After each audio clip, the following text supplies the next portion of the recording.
Bismillahirrahmanirrahim. Assalamualaikum warahmatullahi wabarakatuh. Teman-teman yang dimuliakan Allah Subhanahu wa taala, hari ini saya ingin kembali melanjutkan membaca dan membahas salah satu bacaan saya, yaitu Khilafah, memahami sistem politik dan pemerintahan Islam. Untuk hari ini saya masuk ke poin yang kedua, yaitu sistem peradilan dalam negara khilafah.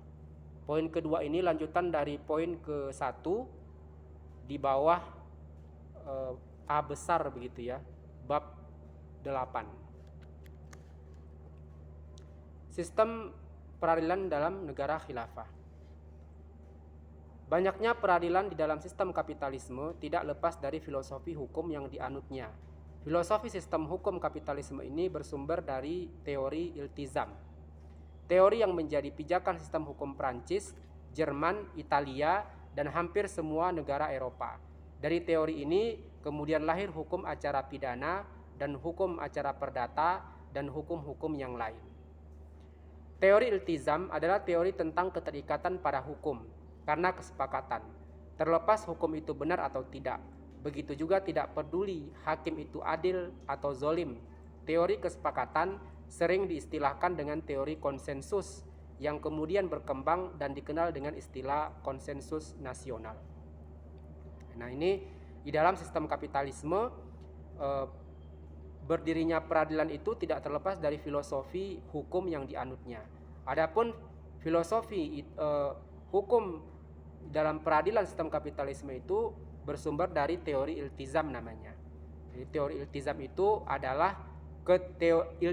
adalah keterikatan. Teori tentang keterikatan, kesepakatan, tepatnya kesepakatan gitu ya. Jadi kalau ada kesepakatan terkait dengan satu peraturan di dalam peradilan, maka disahkan begitu. Ketika tidak ada kesepakatan, maka tidak jadi disahkan. Ini berbeda dengan Islam. Islam tidak mengenal teori iltizam atau kesepakatan tadi. Hukum Islam yang diterapkan di tengah masyarakat juga satu. Keputusan pengadilan di dalam Islam juga bersifat mengikat, tidak bisa dibatalkan oleh siapapun. Karena itu Islam tidak mengenal peradilan banding, PK dan sebagainya. Nah, ini lebih mendalam terkait perbedaannya. Jika di dalam sistem peradilan teorinya itu bersumber dari iltizam, yang dengan iltizam atau kesepakatan itu bisa kemudian dibatalkan atau tidak satu keputusan, sedangkan dalam Islam itu tidak seperti itu. Jadi teori di dalam peradilan Islam itu bukanlah teori kesepakatan, melainkan hukum yang sudah ditetapkan oleh Allah Subhanahu wa taala di dalam Al-Qur'an dan juga kemudian dijelaskan oleh Rasulullah di dalam hadis begitu ya. Jadi hukum yang diterapkan itu di tengah masyarakat satu, yaitu hukum Islam. Kemudian kalau keputusan pengadilan di dalam Islam itu mengikat, adapun memang betul di dalam sistem kapitalisme juga mengikat, tetapi bedanya lagi kalau di dalam Islam satu keputusan pengadilan itu tidak bisa dibatalkan oleh siapapun, adapun dalam sistem kapitalisme itu bisa, ya. Itu bedanya. Bisa dibatalkan oleh siapapun. Karena itu Islam tidak mengenal peradilan banding sebagaimana dalam sistem kapitalisme. Kemudian PK atau pengkajian ulang ya, PK itu pengkajian ulang kemarin. Lalu yang lainnya. Jika Islam mengenal 3 bentuk peradilan, nanti 3 bentuk peradilan itu ada di depan. Sesungguhnya hanya pembagian tugas dan fungsi saja. Karena hukum yang diterapkan hanya satu. Para hakim ini diketuai oleh seorang qadhi yang disebut qadhi qudat. Qadhi qudat. Jadi ketua para hakim atau ketua para qadhi yang ada di 3 peradilan yang dikenal oleh Islam itu diketuai oleh qadhi qudat namanya. Dia harus seorang pria, qadhi qudat itu harus seorang pria kemudian baligh, berakal, merdeka, muslim, adil, dan ahli fikih. Dia diberi hak untuk mengangkat, membina, dan bahkan memecat para qadhi sesuai dengan ketentuan administrasi. Sedangkan para pegawai peradilan ini diserahkan kepada pimpinan masing-masing peradilan. Kita masuk ke yang pertama atau A, khusumat. Khusumat adalah peradilan yang dipimpin oleh qadhi khusumat yang menyelesaikan sengketa di tengah masyarakat, baik yang berkaitan dengan muamalah maupun ukubat atau sanksi. Sengketa ini bisa melibatkan hak yang berkaitan dengan muamalah seperti hutang piutang, jual beli, dan sebagainya. Juga ukubat atau sanksi seperti sanksi bagi pezina, orang yang murtad, penganut aliran sesat, penyebar ide-ide sesat dan menyesatkan dan sebagainya. Mereka semua bisa diadili di peradilan khusumat ini. Nah, jadi hakim yang bertugas atau qadhi yang bertugas di dalam peradilan khusumat, mereka tidak, hakim tersebut, hakim qadhi khusumat tersebut, dia tidak menciptakan hukum di dalam peradilannya, melainkan dia hanya menyelesaikan sengketa. Jadi penyelesaian sengketa yang ada seperti sengketa masalah muamalah dan ukubat itu mengadopsi pada hukum Islam, begitu. Bukan kemudian dia menciptakan hukum lagi tersendiri, begitu ya. Atau mengadopsi hukum yang lain selain Islam, tidak. Peradilan ini atau peradilan khusumat ini membutuhkan mahkamah atau majelis karena ini melibatkan dua pihak, penuntut atau mudda'i dan tertuduh atau mudda'i alaih. Karena kemudian melibatkan dua pihak sehingga peradilan ini membutuhkan mahkamah. Di mahkamah inilah semua bukti atau bayyinah diajukan dan dibuktikan, baik saksi, sumpah maupun dokumen. Hakim akan membuat keputusan sesuai dengan bukti-bukti yang diajukan dan dibuktikan di peradilan. Qadhi khusumat disyaratkan harus muslim, merdeka, baligh, berakal, adil, ahli fikih, dan memahami bagaimana menurunkan hukum pada fakta. Meski di dalam satu mahkamah boleh ada lebih dari satu qadhi, tetapi yang berhak memutuskan perkara dalam satu majelis tetap satu orang. Sedangkan yang lain berfungsi memberikan masukan atau pandangan meski, ini harus digarisbawahi, pendapat dan masukan mereka tidak mengikat. Ini mungkin agak-agak sedikit berbeda dengan peradilan yang ada di peradilan sistem kapitalisme hari ini. Sebenarnya juga sama, ada banyak hakim di situ, tetapi hakim yang lain satu sama lain itu mempunyai pendapat dan masukan yang sama-sama mengikat. Adapun di peradilan Islam, yaitu peradilan khusumat ini, tidak seperti itu. Ketika Sayyidina Ali, ini contoh ya, menjadi khalifah, ada seorang Yahudi yang memiliki baju besi, sang khalifah. Karena merasa baju besi itu adalah bajunya, maka khalifah pun mengajukan kasus ini ke pengadilan. Meski kasus ini melibatkan khalifah, tetapi qadhi syuraih, namanya qadhi syuraih waktu itu, yang bertugas memutuskan kasus ini tidak berpihak kepada khalifah. Justru sang qadhi memenangkan orang Yahudi, pemilik baju besi sang khalifah. Karena Sayyidina Ali tidak bisa menghadirkan bukti dalam persidangan ini. Ini adalah salah satu contoh bagaimana sistem peradilan Islam memutuskan sengketa meski melibatkan orang kuat. Bisa disimak sendiri ya, bagaimana peradilan di dalam sistem kapitalisme demokrasi hari ini. Kalau sudah melibatkan orang kuat, melibatkan penguasa, itu ya sudah tahu sendiri bagaimana penyelesaiannya sampai hari ini. Sudah selesai belum? Itu yang A tadi, khusumat atau peradilan khusumat. Kemudian yang B, hisbah. Hisbah adalah peradilan yang dipimpin oleh qadhi muhtasib. Nama qadhinya qadhi muhtasib. Untuk menyelesaikan pelanggaran yang bisa membahayakan hak masyarakat atau jamaah. Qadhi muhtasib ini bertugas untuk mengkaji semua masalah yang terkait dengan hak umum, tanpa adanya penuntut. Ini beda dengan yang masalah muamalah dan ukubat tadi yang membutuhkan penuntut. Kalau ini tidak membutuhkan penuntut. Kecuali kasus hudud seperti perzinaan, menuduh berzina, mencuri, minuman khamar, sodomi, dan jinayat seperti pembunuhan, melukai badan orang. Kalau yang itu dia membutuhkan penuntut. Yang ditangani muhtasib adalah pelanggaran lalu lintas, parkir di jalan raya, penimbunan barang, penipuan harga dan barang, dan lain-lain. Tugas dan fungsi qadhi muhtasib ini adalah menegakkan kemakrufan. Nah, ini garis bawahi ya. Tugasnya itu adalah menegakkan kemakrufan dan mencegah kemungkaran. Dan dia bisa mencegah kemungkaran begitu tahu, dimanapun tanpa membutuhkan majelis.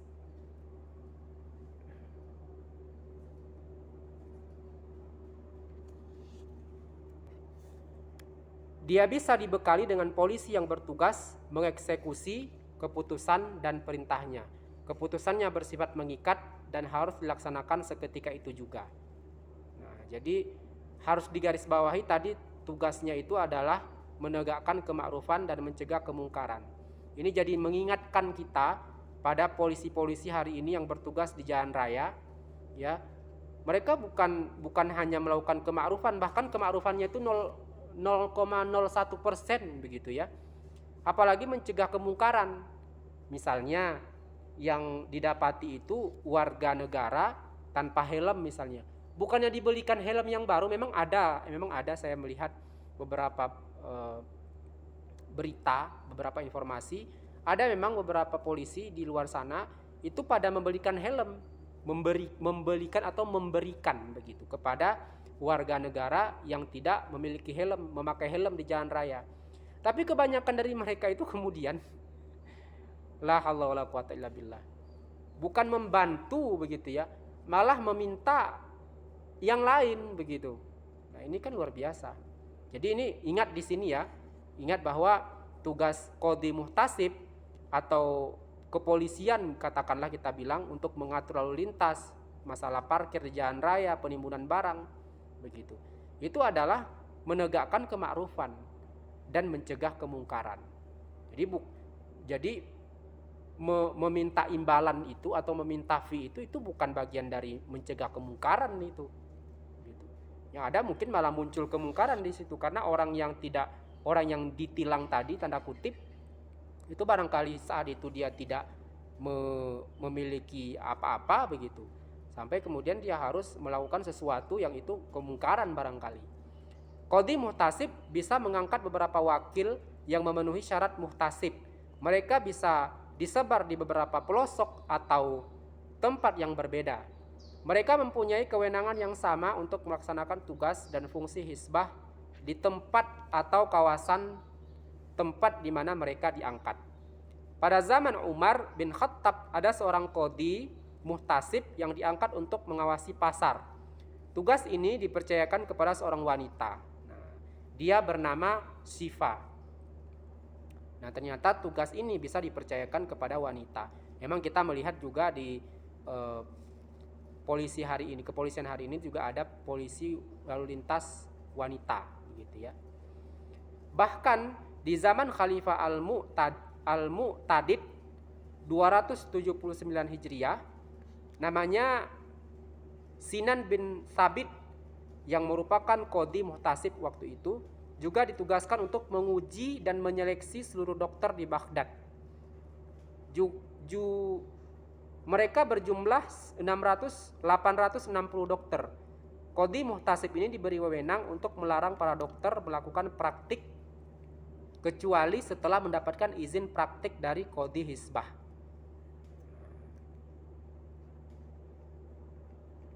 Jadi tugasnya itu adalah menyelesaikan pelanggaran, dan cara menyelesaikannya itu adalah dengan menegakkan kemakrufan dan mencegah kemungkaran, bukan pungli ya, bukan membentak, bukan menghardik, bukan memaki, apalagi memukuli. Nah, bukan.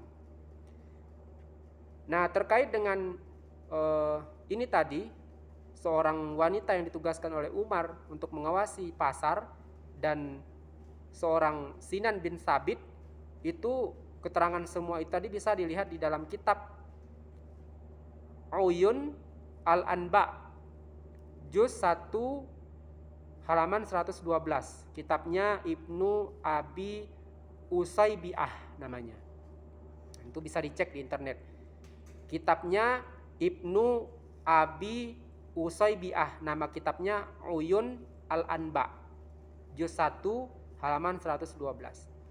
Bahkan para qadhi muhtasib tidak gentar untuk melakukan pengawasan terhadap penyimpangan yang dilakukan oleh pejabat tinggi negara. Dalam kitab Siyar Al-Muluk diceritakan ketika penguasa Bani Saljuk menenggak minuman keras bersama punggawa kerajaan, maka mereka pun didera oleh qadhi hisbah sebanyak 40 kali cambukan hingga menanggalkan giginya. Menariknya, punggawa itu adalah salah seorang komandan militer. Ketika dicambuk, tak satu pun anak buahnya membantunya selain melihatnya. Nah, ini sangat mengingatkan kita pada hari ini juga ya. Jadi ketika komandan atau pimpinan mereka itu atau teman seperkerjaannya mereka itu melakukan pelanggaran, itu bukan malah kemudian ketika sedang dihukum malah bukan kemudian ditolong, tidak boleh ditolong maksudnya, tetapi ya cukup dilihat saja, dijadikan pelajaran. Kalau hari ini tuh berbeda teman-teman, ya kan, lu saling sokong menyokong itu ketika ada temannya yang diadili begitu ya. Itu yang ke B. Yang ke C sekarang, mazalim. Mazalim adalah yang peradilan dipimpin oleh qadhi mazalim untuk menghilangkan kezoliman negara terhadap orang yang berada di bawah wilayah kekuasaannya, baik rakyat negara khilafah maupun bukan. Kezoliman tersebut dilakukan sendiri oleh khalifah, pejabat negara maupun pegawai yang lain. Qadhi mazalim diangkat oleh khalifah maupun qadhi kudat. Nah, berarti qadhi mazalim ini dia punya dua atasan. Atasan pertamanya adalah khalifah, atasan keduanya adalah qadhi kudat. Jadi khalifah atau qadhi kudat itu yang mengangkat sang qadhi mazalim. Mengenai tugas mengawasi, membina dan memecatnya bisa dilakukan oleh khalifah, qadhi kudat atau kepala qadhi mazalim. Jika memang diberi kewenangan oleh khalifah untuk melakukan tugas dan fungsi tersebut. Nah, jadi qadhi mazalim ini dia bisa diawasi, dibina dan dipecat oleh qadhi kudat jika itu diberi kewenangan oleh khalifah. Berarti jika tidak diberi kewenangan, hanya khalifah lah yang berhak mengawasi, membina dan memecatnya. Nah, begitu ya. Tugas dan fungsi qadhi mazalim adalah menghentikan kezoliman yang dilakukan oleh negara kepada rakyat. Nah, ini catat pertama ya tugasnya. Jika ini terkait dengan kebijakan, maka qadhi mazalim akan membatalkan kebijakan tersebut seperti pajak, retribusi tol dan sebagainya. Jika ini terkait dengan sikap atau tindakan semena-mena, maka qadhi mazalim juga akan menghentikan sikap dan tindakan tersebut. Ini agak sedikit unik. Jadi uniknya itu, walaupun kemudian qadhi mazalim itu diangkat oleh khalifah, tetapi tugasnya sang qadhi mazalim ini adalah ya menghentikan kezoliman sang khalifah itu sendiri jika sang khalifah melakukan kezoliman yang dilakukannya terhadap rakyat. Jika terkait kebijakan, maka bisa dibatalkannya kebijakan itu. Ini unik sekali begitu ya, unik sekali. Dan sang khalifah dalam hal ini tidak bisa berpaling ya, tidak bisa menyuap, tidak bisa semena-mena terhadap sang qadhi mazalim ini meskipun dia diangkat oleh sang khalifah sendiri. Begitu. Jadi sang khalifah itu ketika dia mengeluarkan kebijakan, tetapi kebijakan itu kebijakan zolim, itu bisa dihentikan oleh qadhi mazalim. Jika ini terkait dengan sikap atau tindakan semena-mena, maka qadhi juga akan menghentikan sikap dan tindakan tersebut. Qadhi mazalim berhak memberhentikan pejabat, pegawai negara, bahkan khalifah. Nah ini ya, jika harus diberhentikan. Ini unik, cukup unik. Ini menunjukkan bahwa di dalam Islam itu jabatan itu bukanlah sesuatu yang dicintai, dan sesuatu yang nggak tepat kalau dicintai, dikatakan dicintai, bukan sesuatu yang layak untuk dieluh-eluhkan begitu. Karena ini sang khalifah bisa mengangkat qadhi mazalim. Sebaliknya, ketika sang khalifah melakukan kemaksiatan, melakukan pelanggaran, melakukan kezoliman, qadhi mazalim juga bisa menghentikan sang khalifah jika harus diberhentikan begitu. Ini kan luar biasa ya. Ini mana ada di dalam sistem kapitalisme ini bisa seperti itu? Nggak ada gitu. Yang ada kemudian ya akan saling menunjukkan kekuatan satu sama lain. Nah, jadi menghentikan pejabat, pegawai negara, bahkan khalifah itu bisa dilakukan qadhi mazalim ketika mereka semua melakukan kezoliman. Sebagaimana ketentuan hukum syara. Termasuk jika pengangkatan khalifah dianggap tidak sah, maka qadhi mazalim bisa menghentikan proses pengangkatan khalifah tersebut. Selain itu, qadhi mazalim juga mempunyai hak untuk menguji undang-undang dasar, undang-undang dan peraturan pemerintah di bawahnya. Jika bertentangan dengan hukum syara atau tabanni yang diadopsi negara, mengadopsi sesuatu yang tidak boleh diadopsi seperti mazhab tertentu dalam akidah dan atau fikih sehingga menjadikan negara menjadi negara mazhab, maka qadhi mazalim juga bisa membatalkannya. Ini cukup banyak tugasnya qadhi mazalim ini ya. Cukup banyak begitu. Meskipun dia sendiri pun bisa dipecat oleh sang khalifah. Karena itu qadhi mazalim seorang muslim. Harus seorang muslim, merdeka, baligh, berakal, adil, dia juga harus pria dan bisa berijtihad. Masya Allah. Bukan hanya ahli fikih yang bisa menurunkan hukum pada faktanya, itulah qadhi mazalim. Inilah sistem peradilan dalam Islam dengan ketiga peradilannya. Islam tidak mengenal peradilan tata niaga, peradilan tata usaha negara, peradilan militer, peradilan sipil, agama, dan sebagainya. Karena semua orang dalam negara khilafah mempunyai kedudukan yang sama di mata hukum. Di dalam Islam juga tidak ada hukum lain yang diterapkan kecuali hukum Islam. Wallahu a'lam. Nah ini berbagai macam keberadaan peradilan ini di dalam sistem Islam ini bisa sangat menghemat begitu ketidakberadaan mereka. Adapun keberadaan mereka di dalam sistem kapitalisme ini benar-benar sangat menguras keuangan negara untuk menggaji mereka begitu. Dengan begitu banyaknya peradilan dan para hakim ya, mulai dari tata negara, tata usaha dan sebagainya tadi. Nah, ketika kemudian Islam yang diterapkan, khilafah yang dijadikan sistem negara begitu, maka ini akan sangat menghemat begitu ya. Biaya belanja, biaya pembelajaran, biaya pembiayaan ya, memberikan gaji begitu maksudnya, menggaji para hakim-hakim yang sebenarnya hari ini tuh juga walaupun begitu banyak hakim peradilan itu tidak memberikan efek apapun kepada rakyat.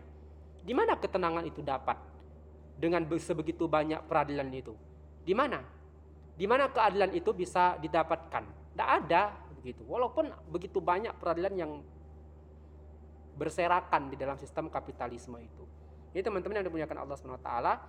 Walaupun ini mungkin cara saya menyampaikan ini menjadi resiko bagi sang YT ya kan untuk menghilangkan video ini, tetapi ya saya harus menyampaikan sesuai dengan apa yang saya ketahui begitu. Dan ini bagian dari kewajiban saya sebagai seorang muslim, selain kewajiban-kewajiban saya yang lain begitu ya. Jadi saya ingin jujur kepada Allah SWT bahwa saya tidak diam terkait dengan apa yang saya ketahui. Adapun untuk urusan-urusan saya secara individu, baik untuk urusan agama, urusan pribadi, itu tidak sama sekali dihilangkan, tidak sama sekali saya hilangkan begitu. Jadi teman-teman yang dimuliakan Allah Subhanahu wa taala, kita harus memahami bahwa Islam itu benar-benar selalu memberikan kemudahan sebenarnya buat kita. Contoh saja masalah peradilan ini, ya kan? Ini Islam hanya memiliki sistem peradilan yang begitu minimalis gitu ya. Tapi ini betul-betul menyelesaikan perkara. Kenapa? Karena hukum yang asalnya itu hukum yang satu. Jadi nggak ada pengadopsian hukum yang lain yang menyebabkan ya penyelesaian masalah itu tidak didapatkan begitu. Jadi Islam itu justru memudahkan kita untuk memahami dan menyelesaikan persoalan. Tapi dengan sebegitu banyaknya sistem peradilan di dalam sistem kapitalisme ini, kita malah akan pusing gitu untuk memikirkan, mendapatkan, mengetahui, mempelajari satu persatu segitu banyaknya. Begitu. Belum lagi kemudian terkait dengan pembiayaan yang harus ditanggung oleh negara. Nah, inilah barangkali yang perlu saya sampaikan di poin yang kedua ini, yaitu sistem peradilan di dalam negara khilafah. Insyaallah di pertemuan berikutnya masuk poin ketiga nanti dan keempat, dan poin 3, 4 ini tidak memiliki anak poin ya. Oh, ada untuk poin ketiga ada anak poinnya, ada AB ya, ada 2. Ada poin yang keempat dan kelima yang tidak ada. Insyaallah saya akan lanjutkan lagi di pertemuan berikutnya. Terima kasih sampai menit ini masih menyaksikan dan menyimak. Insyaallah mudah-mudahan sangat bermanfaat. Assalamualaikum warahmatullahi wabarakatuh.